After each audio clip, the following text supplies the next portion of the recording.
Laura, mira, yo tengo aquí una cuchara, quiero que la examines tú, que la toques, que la frotes así.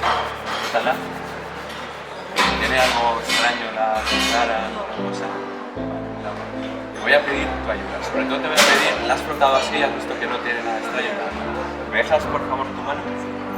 Quiero que pongas tu otra mano encima, así. Y te voy a pedir que cierres los ojos, ¿vale?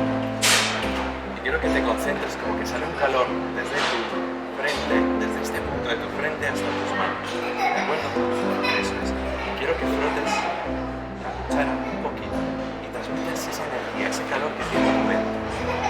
Y poco a poco, sutilmente, vayas imaginando que la cuchara se va doblando. Se va doblando. La notas doblarse, notas el mando. Vamos a ver si ha sucedido algo, alguna cosa. Mira, levanta la mano. Fíjate. De la cuchara que era como y has sido tú, Yo creo que le deberíamos dar un fuerte aplauso. Ahora, gracias. Ahora yo, mira, me concentro un poco más.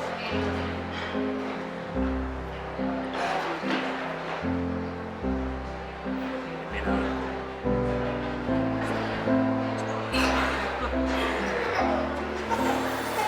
el poder de la mente.